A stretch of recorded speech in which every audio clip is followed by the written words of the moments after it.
आज हम लोग लेके आए हैं इस वीडियो का सेकंड पार्ट और इसमें हम लोग रिफ्रैक्शन ऑफ लाइट पढ़ेंगे। तो what is this refraction of light? Basically refraction of light occur when light goes from one transparent medium to another transparent medium.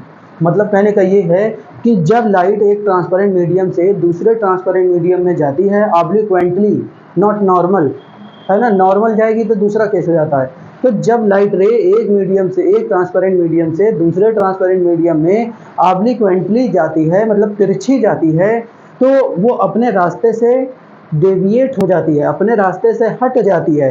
This phenomena is called as refraction of light. इसी को हम लोग क्या कहते हैं? Refraction of light. अब सबसे बड़ी वजह यहाँ पे पता चलनी चाहिए कि what is the basic cause of refraction of light. ये रिफ्रैक्शन ऑफ लाइट का काज क्या है, वजह क्या है, क्यों होता है? लाइट क्यों एक मीडियम से दूसरे मीडियम में ऑब्लिक्वेंटली जाने पर अपने रास्ते से हट जाती है, डेविएट हो जाती है? ये ऐसा क्यों होता है? तो ऐसा होने के पीछे है स्पीड ऑफ लाइट का चेंज होना। तो इसका वजह क्या है? बिकॉज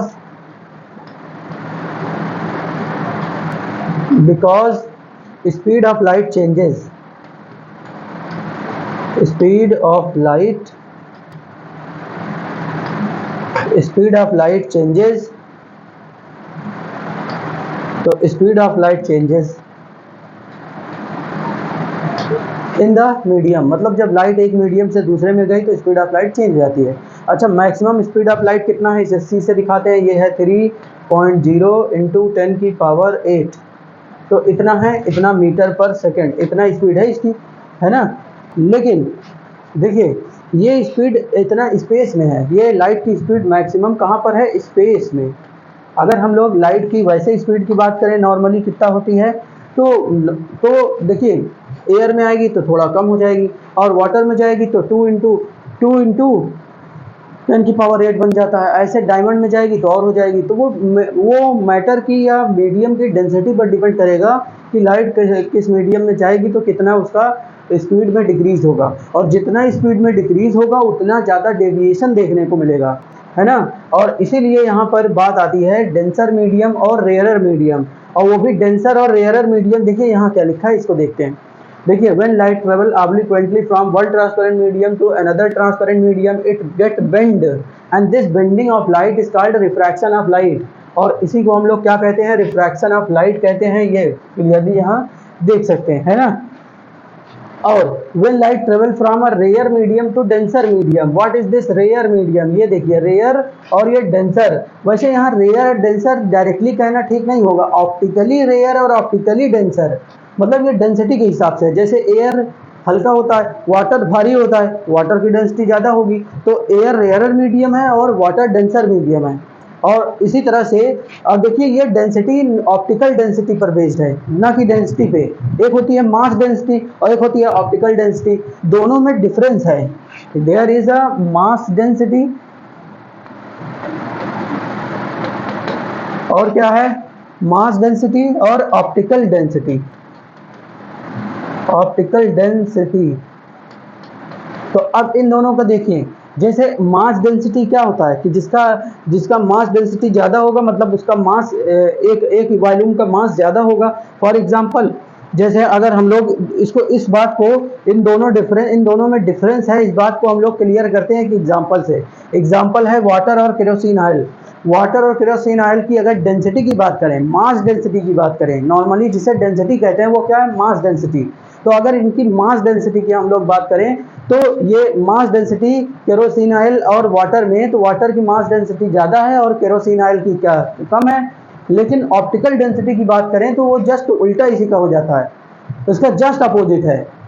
कैसे जस्ट अपोजिट है? क्योंकि ऑप्टिकल डेंसिटी केरोसिन ऑयल की ज़्यादा है और वाटर की कम है, ठीक है। तो ऑप्टिकल डेंसिटी मतलब लाइट को रोकने वाले कितने पार्टिकल या कितने चीज़ें अवेलेबल हैं उन पर डिपेंड करता है एक तरह से, ठीक है। दिस इज समथिंग अलग। और इसी के हिसाब से rarer, optically denser medium, optically rarer medium, और ये भी है रिफ्रैक्शन में। आगे बढ़ते हैं। अभी तक हम लोगों ने देखा कि what is refraction of light, और रिफ्रैक्शन ऑफ लाइट में ये भी हम लोगों ने देखा कि क्या काज है, what is the cause of refraction of light. तो वजह क्या है रिफ्रैक्शन होने की, स्पीड ऑफ लाइट का चेंज हो जाना अलग डिफरेंट डिफरेंट मीडियम में जाने पर, है ना। यहाँ देखिए आइए डायग्राम से समझते हैं। देखिए यहाँ लाइट रे किस तरफ बेंड होगी और कितना बेंड होगी, ये सब भी डिसाइडेड है, ये सब भी पहले से प्री नोन है।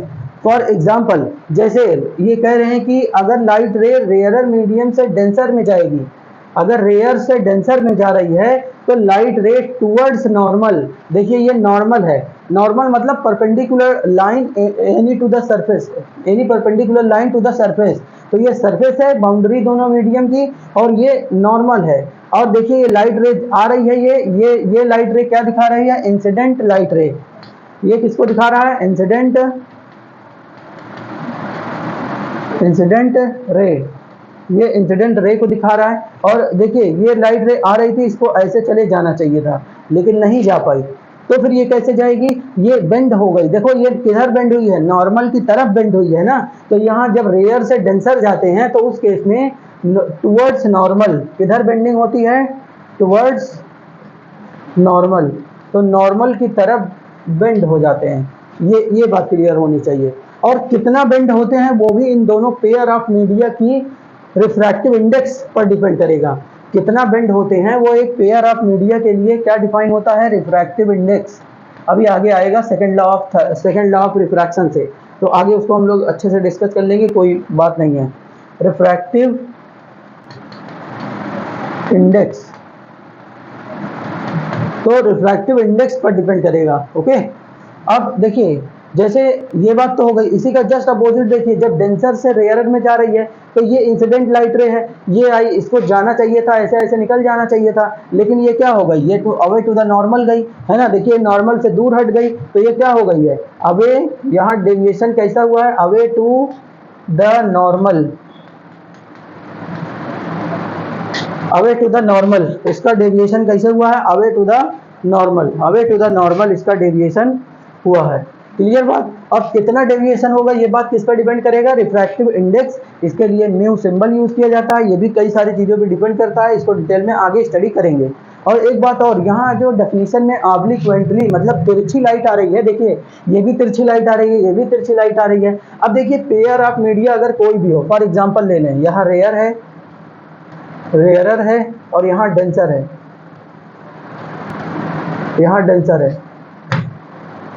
डेंसर है। अब इनको जो है ना, ये बाय द वे एक लाइट रे ऐसे इंसिडेंट हुई है अलोंग द नॉर्मल, तो फिर इसका कोई डेविएशन नहीं होगा। ये अलोंग द नॉर्मल आई है तो नॉर्मल के अलोंग चली भी जाएगी, मतलब यही तो इसमें खास बात है। जो लाइट रे नॉर्मल पर आती है उसका डेविएशन बिल्कुल पता नहीं चलता, क्योंकि वो देखिए इस नॉर्मल से जीरो एंगल पर आई है तो जीरो एंगल पर वो चली भी गई, है ना। तो उस लाइट रे का रिफ्रैक्शन नहीं होता या नहीं पता चलता, किसका, जो नॉर्मल टू द सरफेस आती है, normal to the boundary of interface आती है। Hope you are clear. तो इसीलिए जो लाइट रेस तिरछी ऑब्लिक्वेंटली पास होती हैं उन्हीं का रिफ्रैक्शन होता है। और रिफ्रैक्शन क्यों होता है और कितना होता है, टुवर्ड्स नॉर्मल होता है या अवे टू द नॉर्मल होता है, ये बातें क्लियर है भाई। टुवर्ड्स नॉर्मल कब होगा, जब रेयर टू डेंसर होगा। अवे टू द नॉर्मल कब होगा, जब डेंसर से रेयर होगा। डेंसर मतलब ऑप्टिकली डेंसर, रेयर मतलब ऑप्टिकली रेयर, है ना। आगे बढ़ते हैं। तो इस डायग्राम से क्लियरली समझ में आ रहा होगा कि क्या है। अब यहाँ देखिए रिफ्रैक्शन थ्रू ग्लास स्लैब, देखिए ग्लास स्लैब से भी रिफ्रैक्शन होता है। यहाँ 2 बार रिफ्रैक्शन होता है। देखिए कैसे होता है, इस पूरी चीज को हम लोग यहाँ देखते हैं। तो देखिए एक ग्लास स्लैब से, ये एक ग्लास स्लैब है, ये एक ग्लास स्लैब है और यहाँ पर मीडियम एयर है। देखिए यहाँ एयर है मीडियम, और यहाँ मीडियम एयर है और यहाँ मीडियम ग्लास है ना। फिर यहाँ मीडियम ग्लास है और यहाँ एयर है। तो देखिए एयर रेयर मीडियम है और ग्लास जो है ना भारी मीडियम है, तो इसलिए क्या है, डेंसर मीडियम है। तो रेयर से डेंसर जा रही है लाइट रे। अब देखिए ये इंसिडेंट लाइट रे हो गई, ये इंसिडेंट लाइट रे हो गई, ये इधर आई, कुछ एंगल पर आई, नॉर्मल, ये देखिए ये नॉर्मल है, इस नॉर्मल से कुछ एंगल पर आई है, मान लीजिए एंगल आई पर आई है, किस पर आई है, एंगल आई पर, तो एंगल ऑफ इंसिडेंस इसी को कहेंगे। अब देखिए ये लाइट को एक्चुअली चला जाना चाहिए, कैसे, ऐसे निकल जाना चाहिए था इस लाइट को, लेकिन ये लाइट ऐसे नहीं गई, ये क्या हो गई, क्योंकि रेयर टू डेंसर था इसीलिए ये नॉर्मल की तरफ क्या हो गई, बेंड हो गई। और कितने एंगल पर बेंड हो गई है, ये आर एंगल पर है ना, ये देखिए आर एंगल पर बेंड हो गई।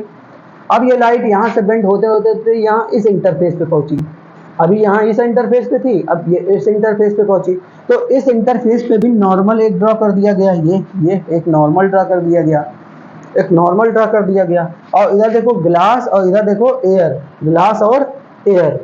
अब देखिए जैसे यहाँ से लाइट रे बेंड हो रही है तो यहाँ किस तरफ बेंड होगी, देखिए इस लाइट रे को जाना तो ऐसे चाहिए था कि निकल जाए ऐसे ऐसे, लेकिन ऐसा क्यों नहीं गई, क्योंकि ये डेंसर से रेयर में जा रही है तो इसलिए अवे टू द नॉर्मल जाना था, तो ये अवे टू द नॉर्मल चली गई। अब यहाँ सब पूरी सिचुएशन में 2 बार रिफ्रैक्शन हुआ, एक इस पॉइंट पर और एक इस पॉइंट पर। अब इन दोनों पॉइंट में रिफ्रैक्शन के बाद हमें क्या दिखाई पड़ रहा है कि जो इंसिडेंट लाइट रे है और जो इमर्जेंट लाइट रे है, देखिए इस लाइट रे को इमर्जेंट लाइट रे कहा जाता है, ये इस लाइट रे को इमर्जेंट लाइट रे कहा जाता है, जो बाहर निकली है रिफ्रैक्ट हो करके।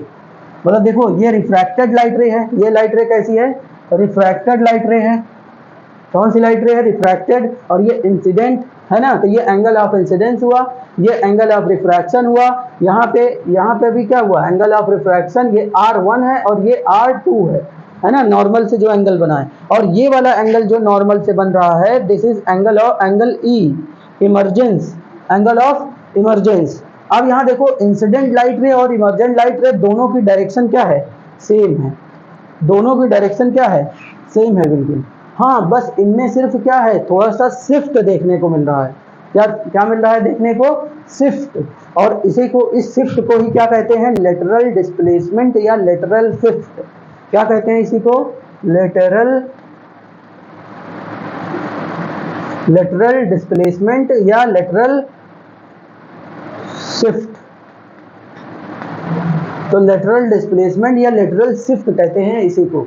तो होप यू आर क्लियर कि ग्लास स्लैब से जब भी रिफ्रैक्शन होता है, इस ग्लास स्लैब से जब भी रिफ्रैक्शन होता है तो उस केस में इंसिडेंट लाइट रे और इमर्जेंट लाइट रे दोनों सेम डायरेक्शन में निकलती हैं और इनके बीच में डेविएशन नहीं होता, मतलब इनकी डायरेक्शन में कोई डिफरेंस नहीं होता, सिर्फ होता क्या है, there is a shift that is called as lateral shift. और ये लेटरल शिफ्ट की जो डिस्टेंस ये है ना, दिस इज लेटरल शिफ्ट, इसे डी से दिखाते हैं, दैट इज लेटरल डिस्प्लेसमेंट या लेटरल शिफ्ट। तो hope you are clear about it. Okay आगे बढ़ते हैं। तो ये पूरी चीज क्या था, रिफ्रैक्शन फ्रॉम ग्लास स्लैब। अच्छा ऐसे ही रिफ्रैक्शन फ्रॉम प्रिज्म भी पढ़ते हैं हम लोग, लेकिन हो सकता है कि ये इस चैप्टर में ना होकर के human eyes and colourful world वाले चैप्टर में हम लोग पढ़े उसे। ठीक है आगे देखते हैं। तो ये ग्लास स्लैब पढ़ लिया। अब देखिए लॉज ऑफ रिफ्रैक्शन, रिफ्रैक्शन के क्या लॉज हैं, तो there are 2 laws of refraction. देखिए लॉ ऑफ रिफ्लेक्शन और लॉ ऑफ रिफ्रैक्शन में दोनों में एक लॉ तो लगभग सेम है, जो क्या है, all lies in same plane. जो सेकंड लॉ था वहां का, यहाँ का फर्स्ट लॉ बन गया है। देखिए incident light ray, refracted light ray and the normal to the interface of 2 transparent media या एट पॉइंट ऑफ इंसिडेंस, है ना, eight point of incidence.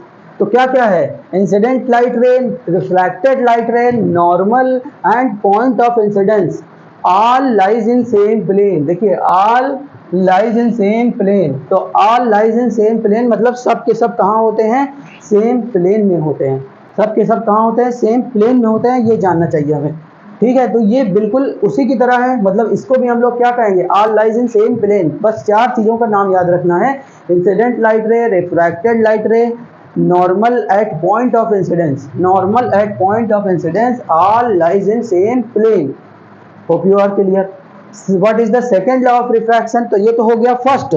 Second law of refraction क्या है, तो सेकेंड लॉ ऑफ रिफ्रैक्शन है कि ratio of, देखिए ratio of sine of angle of incidence, sine of angle of incidence to the sine of angle of refraction, sine of angle of refraction. देखिए sine of angle of incidence, इसे ऐसे लिखते हैं, sine of angle of incidence, angle I upon sine of angle R is equal to constant, is equal to constant,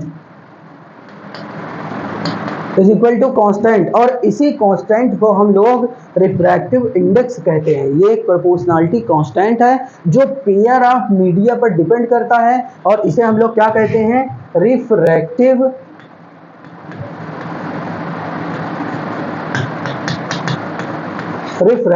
index, है ना, refractive index कहते हैं। इसके लिए सिंबल जो यूज करते हैं वो है म्यू, क्या सिंबल है, म्यू। और ये पेयर ऑफ मीडिया पर डिपेंड करता है, किस पर डिपेंड करता है, पेयर ऑफ मीडिया, मतलब मीडियम पर डिपेंड करता है कि रेयरर मीडियम कौन है, डेंसर मीडियम कौन है, मतलब दो मीडियम की एक घटना है तो उन्हीं दोनों मीडियम पर ये डिपेंड करता है। तो होप यू आर क्लियर। अभी देखिए अगला टॉपिक हम लोग का क्या बन गया, रिफ्रैक्टिव इंडेक्स। तो ये रिफ्रैक्टिव इंडेक्स का बर्थ कहाँ से हुआ, सेकेंड लॉ ऑफ रिफ्रैक्शन से। तो हम लोगों को रिफ्रैक्टिव इंडेक्स के बारे में पता चला कहाँ से, सेकेंड लॉ ऑफ रिफ्रैक्शन से। तो आइए देखते हैं। देखिए एब्सोल्यूट रिफ्रैक्टिव इंडेक्स, और ये रिफ्रैक्टिव इंडेक्स दो तरह की होती है, जरा इसको हम लोग खुद से डिस्कस करते हैं। आइए तो देखिए यहाँ पर हम लोग देखते हैं refractive index, RI, refractive index. ये रिफ्रैक्टिव इंडेक्स दो तरह की होती है, कितने तरह के, दो तरह की। इसे म्यू लेटर से शो किया जाता है, किससे शो किया जाता है, म्यू लेटर से। अब देखिए ये होता है एक तो absolute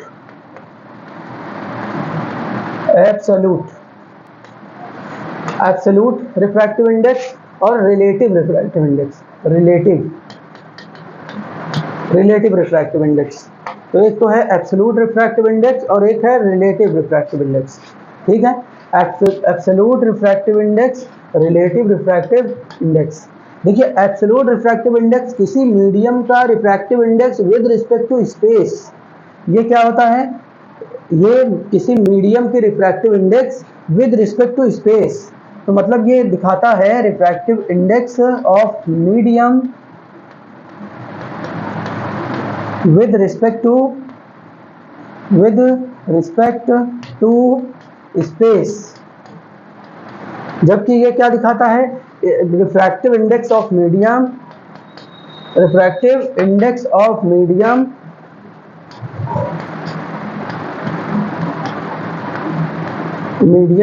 with respect to another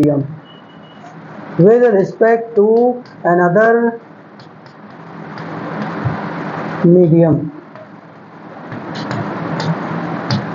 with respect to another medium, with respect to another medium। तो होप यू आर क्लियर। देखिए अब इसके लिए फॉर्मूला क्या आ जाता है, म्यू एम, मतलब जहां एम क्या है, कोई भी मीडियम है, तो ये हो जाएगा सी रेशियो ऑफ, ये क्या होता है, ratio of speed of light in space. आप सबको पता है कि c क्या होता है, c is equal to 3 into 10 की पावर 8, जो कि क्या है, मीटर पर सेकेंड, और speed of light in space. तो ये c अपान क्या हो जाता है, v और m, मतलब it is the ratio of speed of light in the medium to the speed of light in vacuum to the speed of light in medium. और जबकि ये रिलेटिव रिफ्रैक्टिव इंडेक्स क्या होता है, म्यू टू 1, मतलब refractive index of medium 2 with respect to 1। ये क्या दिखाता है, refractive index of medium 2 with respect to 1। अब ध्यान रहे जिसकी रिफ्रैक्टिव इंडेक्स रहेगी उसकी स्पीड नीचे जाएगी, और मतलब लाइट जहां जा रही है स्पेशली उसी का रिफ्रैक्टिव इंडेक्स निकाला जाता है। मतलब सोचिए कि ये ऐसे इंटरफेस है, ये मीडियम 1 है और ये मीडियम 2 है। तो ये लाइट रे ऐसे यहाँ इंसिडेंट हुई है, ये नॉर्मल है, और ये लाइट रे ऐसे यहाँ अपना बेंड हो गई है। तो इसका मतलब है कि यहाँ पर जो यहाँ पर refractive index of medium second with respect to first है ना, तो इसके लिए क्या हो जाता है, v1 अपॉन v2, मतलब speed of light in medium first, it is the ratio of speed of light in medium first to the speed of light in medium second, ये होता है।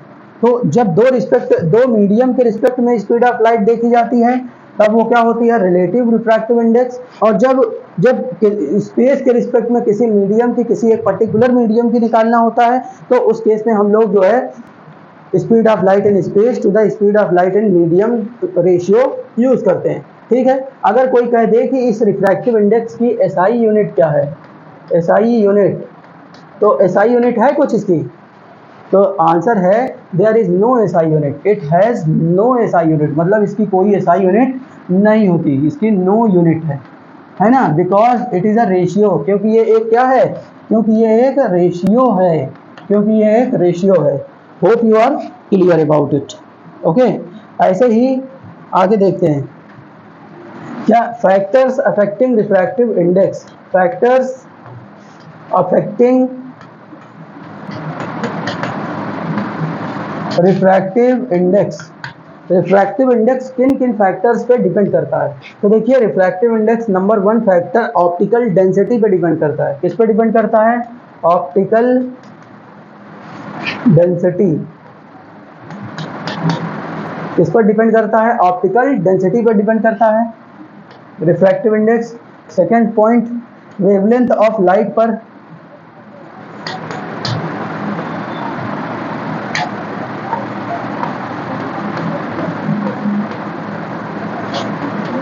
वेवलेंथ ऑफ लाइट, और ये भी कहते हैं कि ये जो म्यू है refractive index is inversely proportional to wavelength of light, wavelength of light के इनवर्सली प्रोपोर्शनल होता है, मतलब वेवलेंथ ज़्यादा होगी तो रिफ्रैक्टिव इंडेक्स उसी के रिस्पेक्ट में कम होगी, इस पर डिपेंड करता है इस हिसाब से। और ये पेयर ऑफ मीडिया पे भी डिपेंड करता है, pair of media, pair of media, media मतलब ये प्लूरल है मीडियम का, मीडिया क्या प्लूरल, ऐसा नहीं कि मीडिया हाउस, वो चीज़ नहीं है, ये मीडियम होता है ना, जैसे एयर एक मीडियम है, वाटर एक मीडियम है, तो दो मीडियम हो गए तो मीडिया हो गया उसी का प्लूरल। ठीक है, तो इन सब चीज़ों पे ये चीज़ डिपेंड करता है रिफ्रैक्टिव इंडेक्स। अब आइए हम लोग अपने स्लाइड पर चलते हैं, पीपीटी पर चलते हैं और उसमें देखते हैं कि क्या कमाल की बात है। तो देखिए refractive index, absolute refractive index is the medium, index of a medium is the ratio of speed of light in vacuum, देखिए speed of light in air और वैक्यूम, एयर और vacuum to the speed of light in medium. और देखिए refractive index, देखा, तो यहीं पे हमें क्या दिख रहा है कि ये स्पीड ऑफ रिफ्रैक्टिव इंडेक्स, देखिए refractive index is speed of light in vacuum divided by speed of light in medium, और इसे हम लोग C/V/m भी कह सकते हैं क्योंकि ये मीडियम n। अच्छा, यहाँ रिफ्रैक्टिव इंडेक्स के लिए n यूज़ किया गया था, हाँ कभी कभी बुक्स में m म्यू रहता है, कभी n रहता है, तो ये आपका डिज़ायर पर है कि क्या लेना है, और यहाँ मीडियम का m लगा सकते हैं कि Vm हो गया, ठीक है ना, समझने के लिए। ऐसे रिलेटिव रिफ्रैक्टिव इंडेक्स क्या होता है, देखिए ये relative refractive index of a medium two with respect to 1, मतलब टू मीडियम का रिफ्रैक्टिव इंडेक्स 1 के रिस्पेक्ट में तो 2 नीचे जाएगा और 1 ऊपर जाएगा। अगर मीडियम 1 की रिफ्रैक्टिव इंडेक्स 2 के रिस्पेक्ट में तो V ऊपर रहेगा, V2 ऊपर रहेगा और V1 नीचे रहेगा, ठीक है ना, इसी का उल्टा जब होगा। ये चीज़ें हम लोग समझ चुके हैं, तो आगे बढ़ते हैं। अब देखिए स्फेरिकल लेंस के बारे में हम लोग पढ़ते हैं, स्फेरिकल लेंस। तो देखिए लेंस बेसिकली दो तरह के होते हैं। पहले लेंस क्या होता है ये भी सोचो, देखो lens is a transparent medium, lens is a transparent material या medium bounded by two surfaces, lens is a transparent medium bounded by two surfaces in which at least one surface is curved, at least one surface is curved, मतलब कम से कम एक surface या दोनों ही surface क्या हो, spherical हो या curved हो, क्या हो, कर्व्ड हो। और spherical lenses are of two type, ये दो टाइप के होते हैं, कन्वेक्स लेंस और कॉन्केव लेंस, कन्वेक्स लेंस और कॉन्केव लेंस।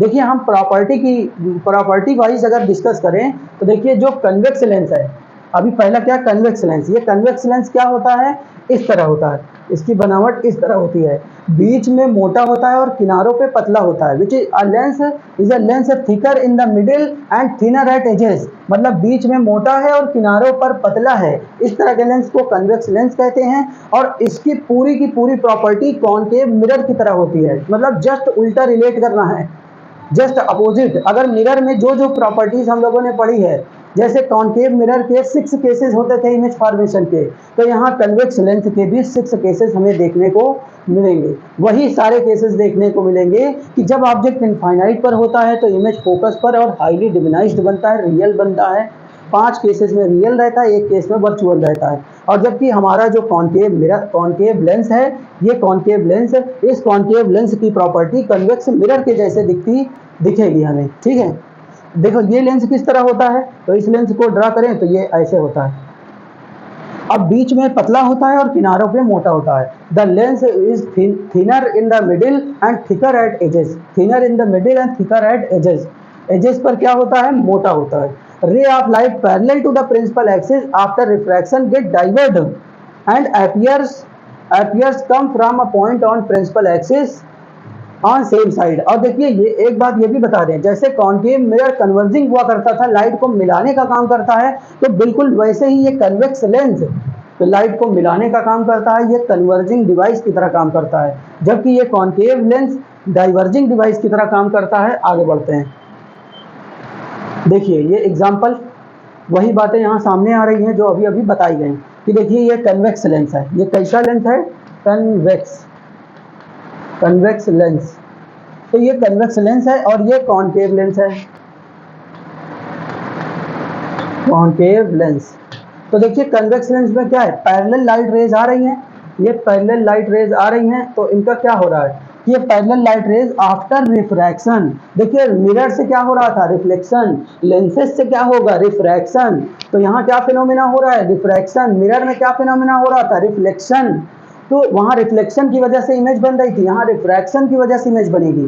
तो यहाँ ये रिफ्रैक्ट होकर के एक पॉइंट फोकस पे मिलते हैं, एक पॉइंट प्रिंसिपल एक्सिस पर मिलते हैं। तो ये वाली लाइन जो है ना, ये लाइन, ये क्या है, प्रिंसिपल एक्सिस।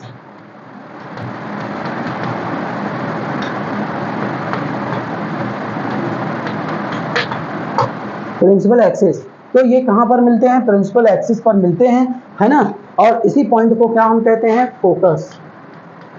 अभी आगे भी इसके बारे में भी इंपॉर्टेंट टर्म्स में पढ़ेंगे। देखिए यहाँ ये क्या किया, पैरेलल लाइट को मिला दिया एक पॉइंट पे, लेकिन इसका काम देखिए यहाँ ये पैरेलल लाइट रेज आ रही हैं, तो ये यहाँ घूमकर मिलने के बजाय ये क्या डाइवर्ट हो जा रही हैं, ये देखिए फैल जा रही हैं। पैरेलल लाइट रेज आई तो फैल गई, लेकिन यहाँ पर बैठा कोई इंसान जब इसको देखता है तो उसे क्या दिखता है कि ये लाइट रेज तो कहीं यहाँ पर मिल रही हैं, और इस तरह से यहाँ पर इसका फोकस आता है, कॉन्केव लेंस का फोकस। अब देखो इसमें दो फोकस होते हैं।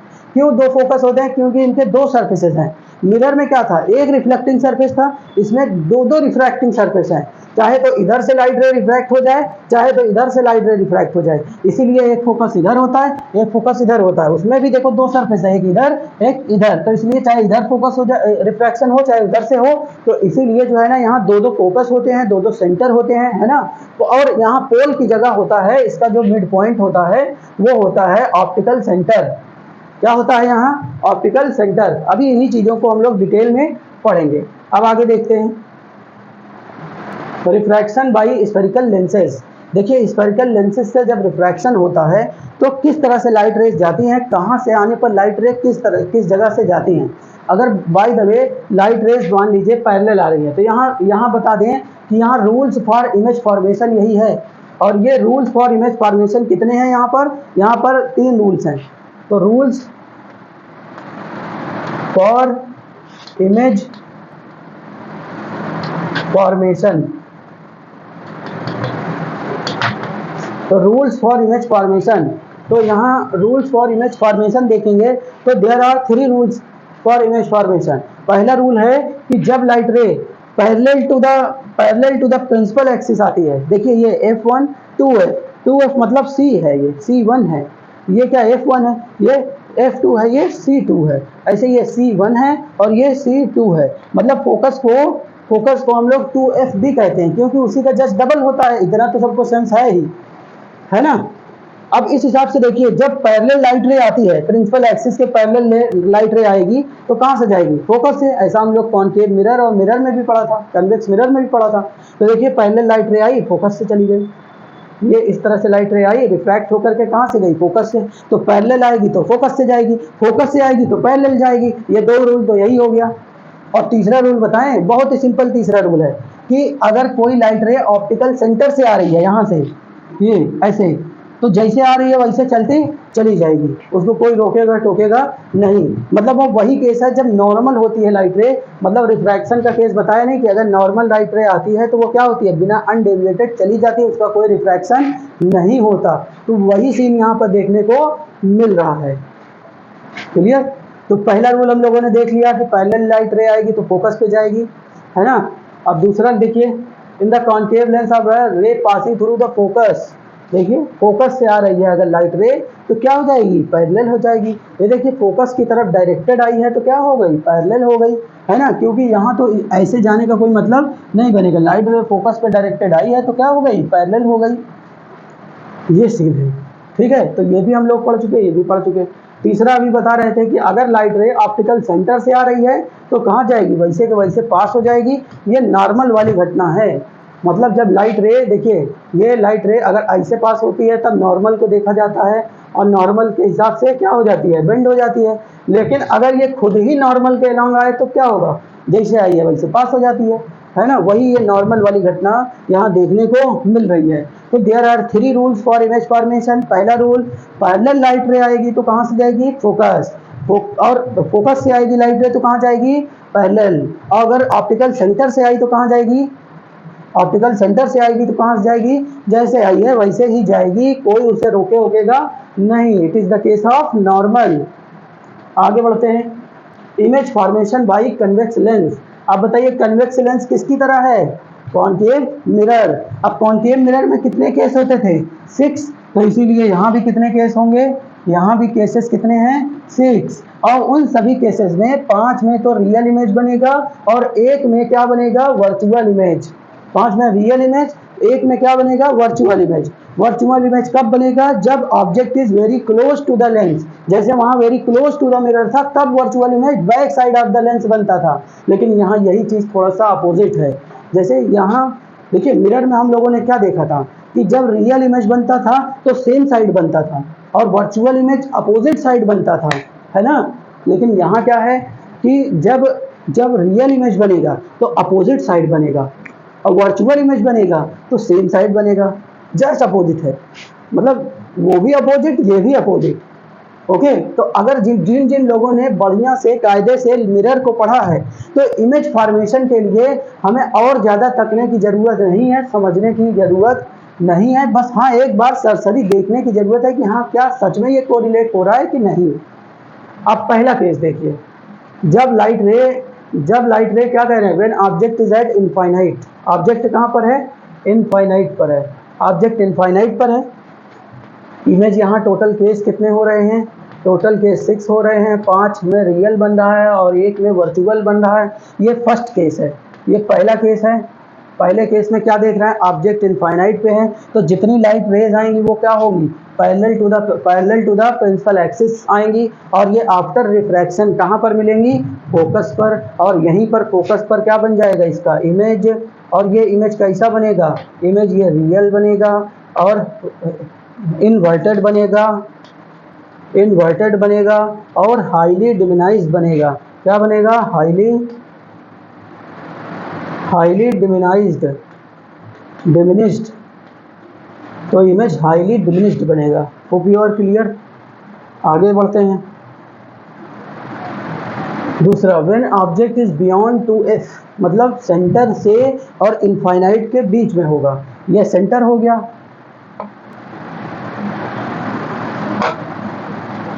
कोई बात नहीं, चलिए ऐसे ही देखते हैं। दिख रहा है ना आप लोग को, हाँ देखिए अगर ऑब्जेक्ट जो है, देखिए ऑब्जेक्ट जो है ना ये सेंटर C1 है, ये सेंटर C1 है और देखिए ये इनफाइनाइट है तो इसके बीच में बना है ना, ये ऑब्जेक्ट इसके बीच में है, ये ऑब्जेक्ट।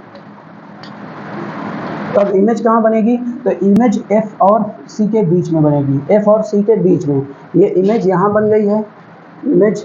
अब इस इमेज का क्या नेचर है, ये भी रियल है, इरेक्टेड है, वो इन्वर्टेड है, रियल इन्वर्टेड।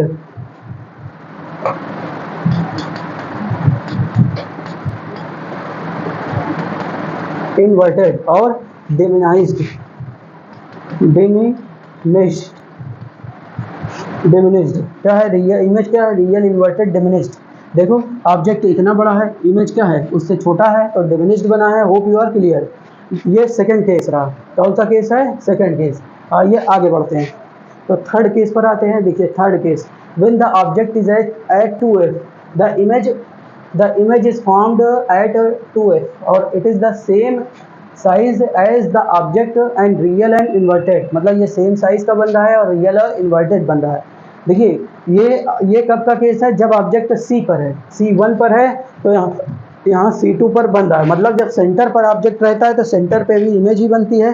रियल इन्वर्टेड होता है और सेम साइज का होता है। देखिए same size of the object, और ये रियल भी है और इन्वर्टेड भी है। तो होप यू आर क्लियर कि ये तीसरा पॉइंट है। ऐसे फोर्थ पॉइंट की बात करें, देखिए फोर्थ केस, तो फोर्थ केस में ऑब्जेक्ट कहाँ आ गया, C1 ऑब्जेक्ट आ गया C1 और F1 के बीच में। तो इमेज कहाँ बनेगा, इमेज जो है C2 और इनफाइनाइट के बीच में बनेगा। बिल्कुल कोरिलेशन वही है, बस यहाँ पर इमेज क्या है कि अपोजिट साइड बन रहा है रियल इमेज, और वर्चुअल इमेज अभी जब बनेगा अगले केस में तो वो सेम साइड बनेगा। तो यहाँ ये देखिए ये इमेज कैसे बना है, इनलार्ज्ड इमेज। इनलार्ज को मैग्नीफाइड भी कहते हैं, मैग्नीफाइड, और रियल इन्वर्टेड है ही, तो रियल इन्वर्टेड एंड मैग्नीफाइड या इनलार्ज। तो फोर्थ केस में ये इमेज बना है, पूरा वहीं से कोरिलेट करना है। आगे है फिफ्थ केस। फिफ्थ केस में जब ऑब्जेक्ट कहाँ पर है, फोकस पर। ये कहाँ पर है, ऑब्जेक्ट यहाँ है फोकस पर, तो इमेज कहाँ बनेगा। देखिए ये दोनों लाइन ऐसे बढ़ती चली जा रही हैं, कहाँ मिलेंगी ये ऐसा तो दिख रहा है कि कहीं नहीं मिलेंगी, और जो लाइट रे कहीं ना मिले वो कहाँ पर मिलती है, इनफाइनाइट। तो एट इनफाइनाइट पर मिल रही हैं ये, कहाँ पर मिल रही हैं ये, इनफाइनाइट पे। तो ये लाइट रेस कहाँ मिलेंगी, इनफाइनाइट पर मिलेंगी, इनफाइनाइट, तो इनफाइनाइट पर मिलेंगी और यहाँ पर इमेज बनेगा, यहीं पर इसका क्या बनेगा, इमेज। इनफाइनाइट पर इमेज बनेगा। तो देखिए इमेज इज एट इनफाइनाइट, और क्या होगा, हाईली इनलार्ज मतलब हाईली मैग्नीफाइड, रियल और inverted. Hope you are clear. इसी तरह से ये बन रहा है सिचुएशन। ओके आगे बढ़ते हैं। Next case, sixth case. देखिए अब ऑब्जेक्ट का है कहाँ पर है, very close to the lens, lens के बिल्कुल पास है। अब ऑब्जेक्ट लेंस के बिल्कुल पास है तो इमेज कहाँ बनेगी, सेम साइड बनेगी, वर्चुअल बनेगी और इरेक्टेड बनेगी। देखिए इसमें भी क्या किया है हम लोगों ने, एक लाइट रे जो पैरेलल जा रही है यहाँ, देखिए एक लाइट रे जो पैरेलल जा रही है आफ्टर रिफ्रैक्शन फोकस के पास हो रही है इस तरह। दूसरी लाइट रे ऑप्टिकल सेंटर से ये गई है तो इसको जैसे थी वैसे जाने दिया।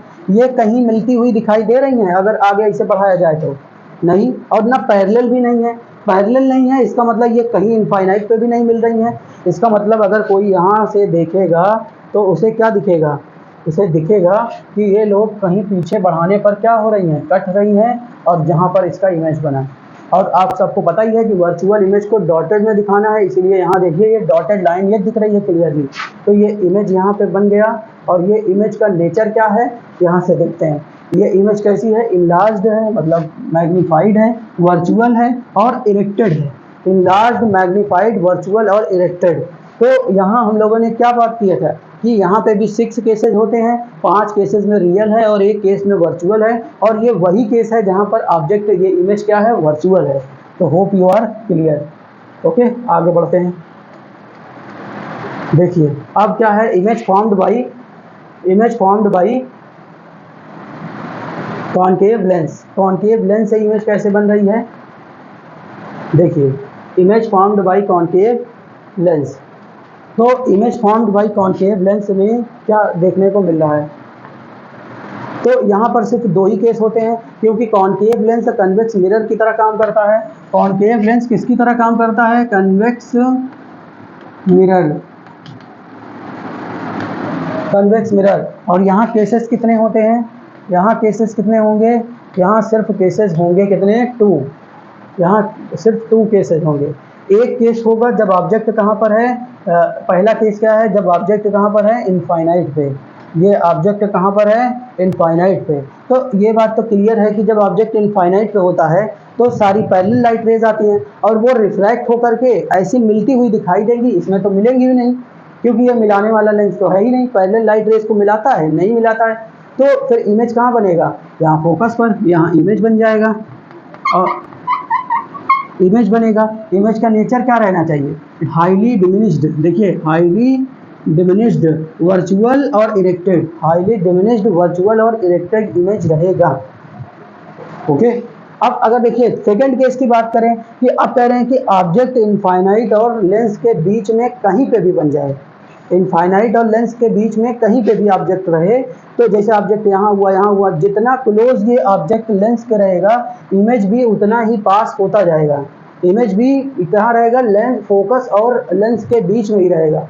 जैसे जैसे हम ऑब्जेक्ट की डिस्टेंस लेंस से कम करेंगे, इमेज की भी डिस्टेंस लेंस से कम होती जाएगी और इमेज की साइज बढ़ती जाएगी, लेकिन किसी भी हालत में वो ऑब्जेक्ट से बड़ा नहीं होगा, ये हमेशा ऑब्जेक्ट से छोटा रहेगा। सेम नेचर यहाँ पे देखने को मिल रहा है जैसा कि कन्वेक्स लेंस में देखने को मिला था।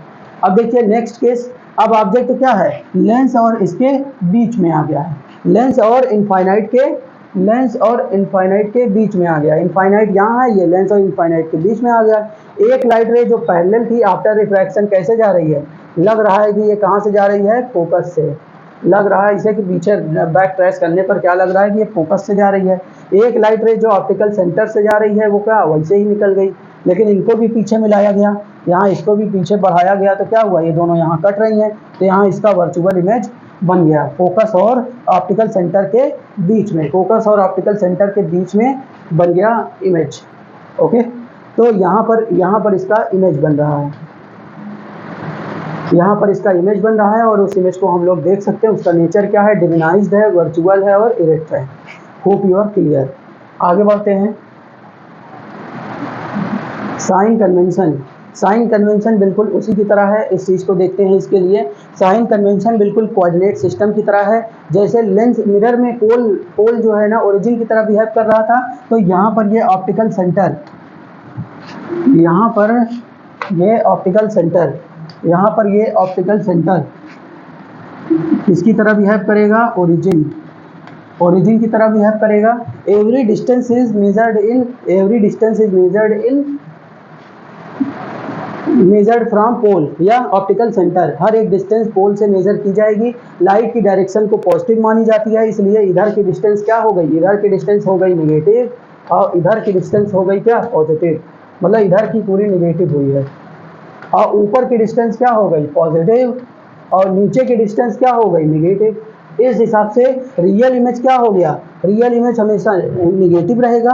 रियल इमेज की जो साइज होगी निगेटिव होगी और वर्चुअल इमेज की साइज क्या होगी? पॉजिटिव। और ऑब्जेक्ट की भी साइज क्या होगी? पॉजिटिव। क्योंकि आप सबको याद होगा कि रियल इमेज अगर सीधा बनता है तो ऊपर बनेगा और रियल इमेज इन्वर्टेड बनता है तो नीचे बनेगा। आगे बढ़ते हैं। ये सब साइन कन्वेंशन है। Lens formula. देखिए एक लेंस फार्मूला है, इसका डेरिवेशन क्लास 12 में है, आप लोग में नहीं है। ये देखिए ये लेंस फार्मूला क्या कहता है कि 1/v, यही है पूरा lens formula. 1/v minus 1/u is equal to 1/f, जहाँ पे v क्या है? v यहाँ पर है इमेज डिस्टेंस,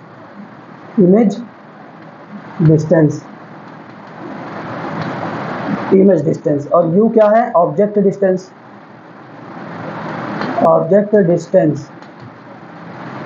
अब देखिए यहाँ पे खास बात यह है कि u हमेशा क्या रहेगा? निगेटिव, ऑलवेज निगेटिव, हमेशा निगेटिव रहेगा। और v के लिए क्या बात बताई जा रही है कि v में दो केस है। अगर इसका इमेज रियल बना तब तो पॉजिटिव रहेगा, रियल में क्या रहेगा? अगर रियल बना तो ये क्या रहेगा? पॉजिटिव। वर्चुअल बना तब ये निगेटिव होगा, है ना? वर्चुअल बना तब निगेटिव रहेगा। तो एग्जाम्पल है सेंस है, क्योंकि उधर की डिस्टेंस क्या होती है? पॉजिटिव। और इमेज क्या बनेगा? दूसरी साइड बनता है रियल इमेज, इसमें रियल इमेज दूसरी साइड बनता है, पॉजिटिव रहेगा, इधर रहेगा निगेटिव। ऐसे नेक्स्ट टॉपिक यहीं पर है क्या? और मैग्नीफिकेशन। मैग्नीफिकेशन क्या है? Magnification produced by spherical lens. Magnification basically वही पुराना फार्मूला है, ratio of height of image to the height of object या size of image to the size of object, HI/HO। HI क्या है? ऑब्जेक्ट है। HI क्या है? इमेज की साइज है और ये ऑब्जेक्ट की साइज है। अब ये बात बता दें कि ऑब्जेक्ट तो हमेशा पॉजिटिव में रहेगा, HO ये हमेशा क्या रहेगा, पॉजिटिव, क्योंकि ऊपर की तरह ही रखा जाएगा ये सीधा।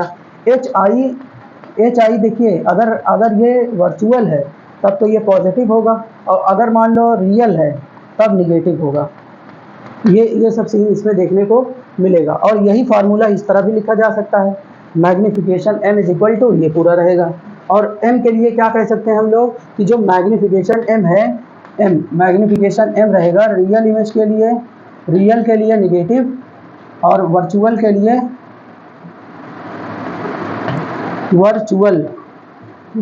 लिए पॉजिटिव। रियल के लिए निगेटिव और वर्चुअल के लिए क्या है, पॉजिटिव। तो उम्मीद है कि इतनी चीज़ें तो आप लोग को आ रही होगी। और आगे कब देखते हैं, देखिए power of a lens. Power क्या होता है, पावर को हम लोग डायोप्टर में नापते हैं, SI यूनिट इसकी क्या है, डायोप्टर। और पावर, देखिए पावर क्या होता है, एबिलिटी टू कन्वर्ज और diverse the light rays. Power of a lens और मिरर क्या होता है, देखो लेंस और मिरर मेनली काम क्या है, ये या तो लाइट को फैलाते हैं या लाइट को मिलाते हैं। तो अगर लाइट को फैलाने वाले हैं तो ability to diverge light ray, ability to light को फैलाने की एबिलिटी, कितना इनकी क्षमता है, ये कितना लाइट को फैला सकते हैं या कितना लाइट को मिला सकते हैं, कितना लाइट को कन्वर्ज कर सकते हैं या डाइवर्ज कर सकते हैं, उसी का मेजर है। और अगर मैथमेटिकली इसकी डेफिनेशन कहें तो power of a lens is the reciprocal of, देखिए power of a lens is the reciprocal of its focal length, या इसी को हम लोग कह सकते हैं P is equal to 1/f। F metre में होना चाहिए और F is equal to 1/P। जब कभी जरूरत होगी, फोकल लेंथ दिया रहे तो हम पावर निकाल सकते हैं, पावर दिया है तो फोकल लेंथ निकाल सकते हैं। देखो अगर F मीटर में है तब पावर की SI यूनिट क्या हो जाएगी, डायोप्टर। अगर बाय द वे मीटर में नहीं रहेगा तो हम उसे मीटर में कन्वर्ट करेंगे, मीटर में क्या करेंगे, कन्वर्ट। और एक बात बताएं इंटरेस्टिंग, देखिए चाहे मिरर हो, चाहे लेंस हो, चाहे लेंस हो, चाहे मिरर, अगर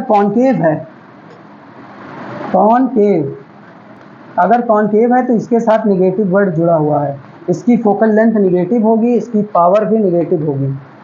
और अगर कन्वेक्स है तो इसकी फोकल लेंथ पॉजिटिव होगी और इसकी पावर भी पॉजिटिव होगी। ठीक है, चाहे कन्वेक्स लेंस हो चाहे कन्वेक्स मिरर हो, इसकी फोकल लेंथ भी पॉजिटिव, इसका फोकल पावर भी पॉजिटिव। ठीक है, ये चीज़ यहाँ मेंशन भी है, देख सकते हैं। Hope you are clear.